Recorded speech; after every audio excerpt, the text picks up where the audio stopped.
What's good, YouTube? Welcome back to another reaction. Today we have the Wolf of Wall Street scam explained like you're five. I love the Wolf of Wall Street. It's one of my favorite movies all time, even though, Leonardo DiCaprio's on there. He may or may not be a weirdo. That's neither here or there. TikTok at 130 followers, so congratulations to me. My birthday is coming up in 10 days, so I don't know when you're seeing this, but make sure you say happy early birthday or something. And for my birthday, I want to be big. I want to be bigger than big. I want a million subscribers. That's what I want for my birthday. For my birthday, I want to get monetized, a million subscribers, 100K on TikTok, all that. But we're not gonna think about that. We're just gonna do the work. Like I said, today we got the Wolf of Wall Street explained like you're five. We're gonna get straight into it. We're gonna get straight into it. You know what I'm saying? He lied about $1 stock, made millions, and only served 22 months in jail.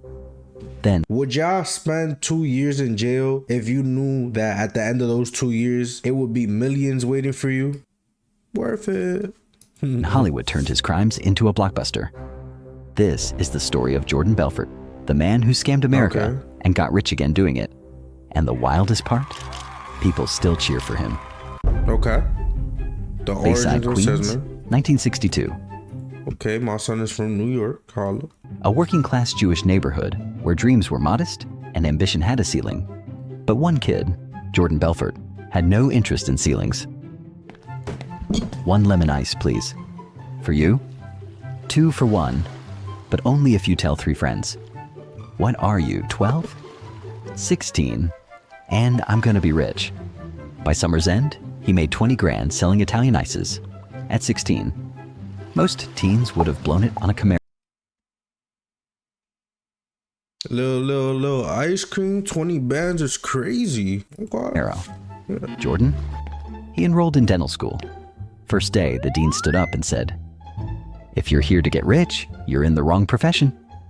Jordan stood up, nodded, and walked out. Just like that.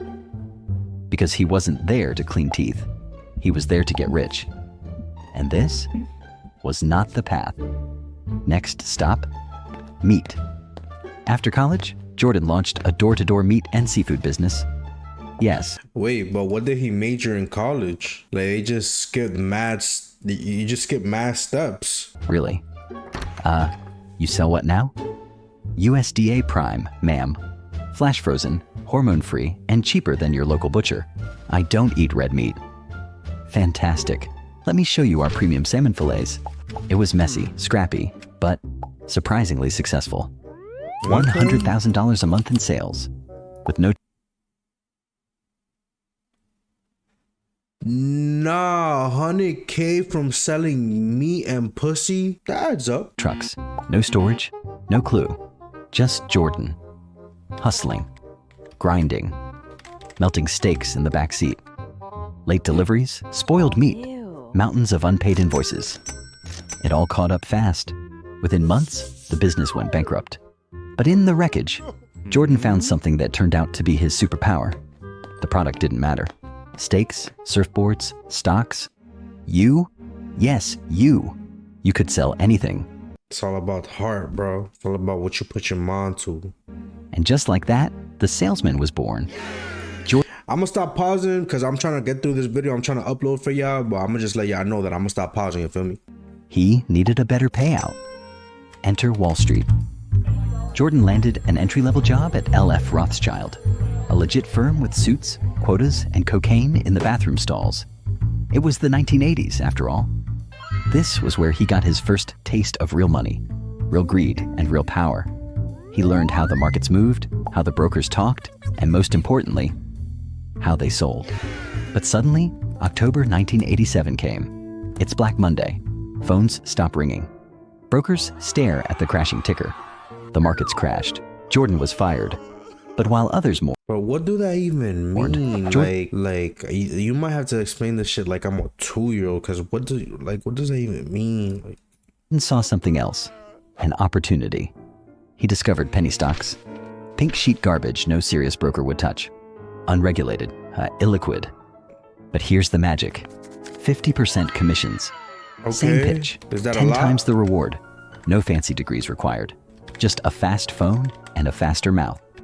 So Jordan picked up the phone, called some poor guy in Nebraska. Hello? Mr. Michael, listen to me. This company is tiny now, yes, but it's sitting on a piece of technology that's going to disrupt the entire home entertainment industry. I'm talking about a ground floor opportunity. I'm not gonna lie, this only worked because it was the 1980s. Like, this is the equivalent of e-commerce today. Today's time, this would not work. You can't just call somebody or email somebody and be like, yo, rah, rah, rah. It's not gonna work, bro. This method has been patched. So if you're thinking about this shit, it's patched, bro. I haven't even tried it, but you gotta have common sense. EO, completely under Wall Street's radar. The big guys haven't even sniffed this one out yet. But when they do, boom, we're talking a 10x return minimum. You get in now at $1 a share, and in 6 months, you're not calling me to thank me. You're calling me from your beach house in Maui. So here's what we're gonna do. I'm locking you in for 4,000 shares. Sound good? Okay. I'm not really sure I understand the company. You don't have to understand the company, sir. You just have to understand the upside. That's what smart money does. They act before the crowd catches on. So, do you want to be first? Or do you want to read about it in Forbes a year from now saying, God, I wish I had listened. And just like that, he closed. Nigga gaslit him, bro. Nigga picked up the phone, called him, and gaslit him. Bro, you call me trying to gaslight me? Bro, it's not gonna work, bro. This shit got patched. Like, oh God, it's not gonna work. $4,000 with a single call. No rules, no regulators, no breaks. Just cold calls and pure adrenaline. He'd found his kingdom, and he was ready to build an empire. That's bullshit, bro. 1989, Jordan Belfort was already pouring the next round, and this time, he wasn't alone. Enter. I mean, my girlfriend hasn't seen The Wolf of Wall Street, so I'm probably gonna watch it later with her. Danny Porish, a fast-talking, drug-snorting misfit from Long Island with the charm of a salesman and the instincts of a hustler. He wasn't from Wall Street, and on some days, it didn't feel like he was from the same planet. But he could close, and Jordan saw something in him. Hunger, loyalty, no breaks. Together, they were dangerous. Jordan had the vision. Danny brought the chaos. And from that chaos, they built their empire. Introducing Stratton Oakmont. Fire name, by the way. Amazing name. The name sounded prestigious, like it had a 100-year legacy and leather-bound books. In reality, it was a strip mall boiler room with flickering lights, mismatched desks, and exactly zero regulatory oversight. The early recruits? They weren't analysts. They weren't even qualified. They were bartenders, college dropouts, and neighborhood hustlers. But Jordan didn't want experience. He wanted hunger. He didn't need thinkers. He needed closers. Then came the training. Jordan developed a method called straight line persuasion, a psychological pressure cooker designed to turn stammering rookies into high-pressure machines. He taught them to bulldoze hesitation, drown out doubt, and guide a prospect from hello to where do I send the check in a single, unbroken line. Soon the office took on a rhythm, fast, loud, and addictive. Phones never stopped ringing. Orders never stopped flowing. The energy was electric. The egos were growing. Bro, Kialdy just rebuilt Wall Street in a smaller form. And so was the money. But Stratton's brilliance wasn't just in how it sold. It was in who it sold to. They targeted the forgotten investors, the working class retirees, the desperate parents, the people Wall Street ignored. Stratton sold them hope, wrapped in urgency, dressed in false certainty, backed by made-up projections. At first, it was obscure penny stocks, pink sheet garbage with names like BZZT or YUMY, companies that barely existed outside their own press releases. But once the money started flowing, the schemes evolved. Now it wasn't just fake companies, it was real IPOs. They bought up massive blocks of cheap shares, then turned the sales floor into a hype machine. Call after call, promise after promise. They flooded the market with manufactured excitement, spiked the stock, and then dumped everything at the top, leaving thousands of investors holding the bag. It was called a pump and dump. But at Stratton Oakmont, it was called Another Tuesday. This only exists today for meme coins. And if you're falling for a meme coin pump and dump, you're just as dumb as the people back then, bro. By the early 90s, the firm had exploded. Stratton wasn't just a brokerage. It was a carnival. The office? A blur of screaming phones, air horns, testosterone, $2,000 suits, and enough narcotics to kill a rhinoceros. Jordan built a system where fear and loyalty were currency. Top performers were treated like royalty. Bonus checks, vacations, even watches tossed across the office like candy. Okay. Underperformers? Humiliated. Cut loose. Replaced in hours. And then came the parties. Strippers in the conference room. Champagne overflowing into fax machines. Lines of coke snorted off compliance manuals. Nothing was sacred. Not the furniture, not the company car, not even the fire extinguisher. Someone once filled with whipped cream and tequila? Jordan had officially become a cult leader in Armani. He bought a helicopter. He named his yacht after his wife, Naomi. He owned mansions, Lamborghinis, and Rolexes. And through it all, he preached the same sermon. Success is everything. And if you're not winning, you're nothing. Results. On paper, Stratton Oakmont was thriving. They brought companies public. They raised hundreds of millions. The firm was growing faster than anyone could believe. But under the surface, it was all smoke and mirrors. Because when you can't sell the truth, you sell the dream. And Jordan Belfort had built an empire doing exactly that. By 1994, Stratton Oakmont was on fire, taking companies public, moving millions, and pulling in national attention. But beneath the success, the structure was starting to rot. The firm's IPO model was aggressive, familiar, and increasingly reckless. Same playbook: overhype the stock, oversell the dream, and exit before reality catches up. But this time, they weren't invisible anymore. The SEC had flagged a growing list of suspicious filings. Complaints were piling up from investors who bought in at $7 and watched it crash to 30 cents. Internally, some brokers were starting to ask questions. They were pushing stocks with no revenue, no product, sometimes no working phone number. Management's answer? Close the deal or get out. And while the firm grew, so did the complexity of hiding the money. Millions were funneled offshore through a web of shell companies. Some accounts were under Jordan's aunt's name in the UK. Others were parked in Geneva under company names that didn't exist. At one point, Jordan moved funds using couriers, including a housekeeper, smuggling cash stuffed envelopes sewn into her bra. Jordan called it asset protection. The FBI called it laundering. Inside the firm, things were changing. Drug use, once a reward, became a necessity. Quaaludes slowed their speech. Cocaine sped them back up. People passed out during calls. One broker had a seizure on the sales floor. Fights broke out over commissions, women, or just too much testosterone. At least 2 employees had to be escorted out after violent outbursts. And Jordan? This is really how the movie is too. So if you haven't seen the movie, not a paid promo, but you should watch the movie. He was unraveling faster than the firm. His marriage to his wife was disintegrating. She'd find pills in the couch cushions, syringes in the bathroom. He once crashed his Ferrari into a pillar while high on lewds, with his 3-year-old daughter in the passenger seat. Come on, bro. Then came the yacht incident.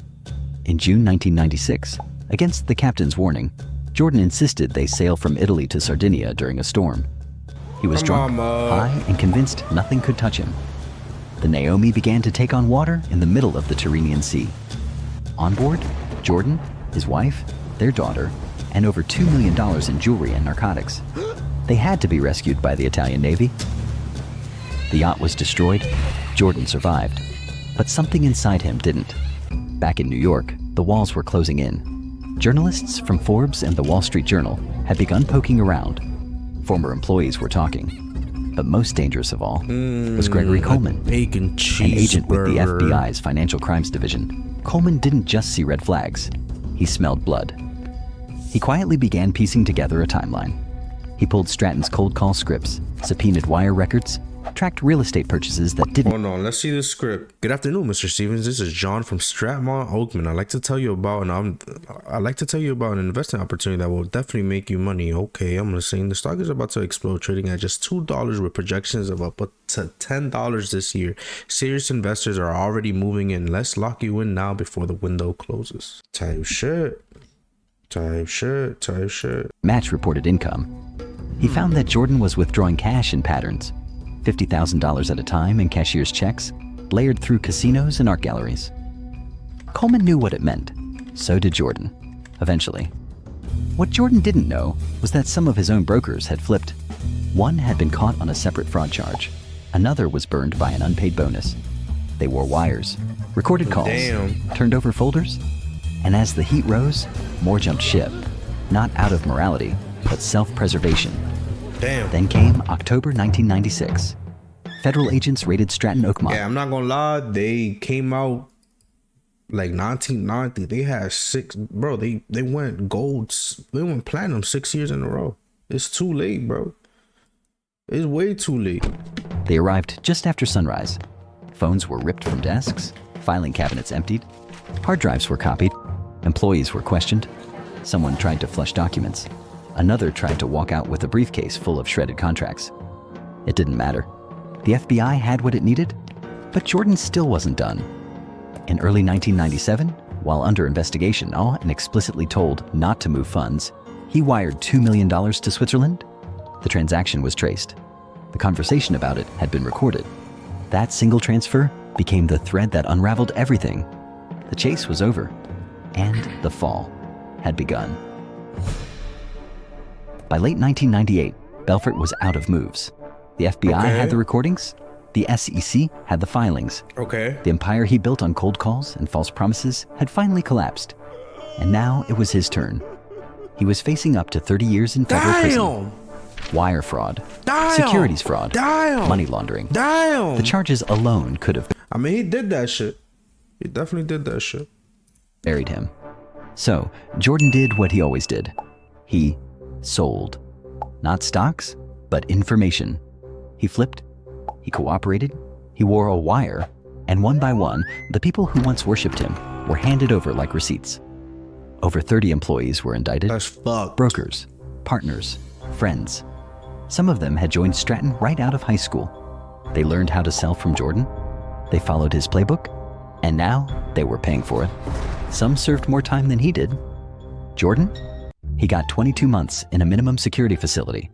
No gang, we up. And it's not like they seized my assets, gang. We all the way up. But you know how much money I got overseas, gang? Fences, no cells. The guards didn't even carry guns. He played tennis in the mornings, lifted weights in the afternoons, and at night, he wrote. That's where he met Tommy Chong, the comedian from Cheech and Chong, who was serving time for selling bongs online. Jordan told him the whole story. Crazy, bro. The drugs, the yacht, the envelopes of cash, the lie that became a lifestyle. Tommy wasn't outraged. He was amused. Write it down, he said. So Jordan did. In 2007, he published The Wolf of Wall Street, a memoir that read more like a victory lap than a confession. There were no apologies, no remorse, just yachts, orgies, fraud. Bro is allergic to losing. And punchlines. The public ate it up. He sold the film rights. He wrote a sequel. And in 2013, Martin Scorsese and Leonardo DiCaprio turned it into a global blockbuster. The same man who lied to investors was now entertaining them on the big screen. Audiences laughed. Critics applauded. And Jordan Belfort, convicted felon, former fraudster, became a pop culture icon. But the people he scammed, they didn't get movie deals. They didn't get closure. Most never got their money back. A teacher who lost her retirement. Hey, gang, they didn't have that dog in them like Jordan did, clearly, bro. Like, if you're going to be doing bad things, you're going to be a bad person, you might as well take that shit all the way, bro.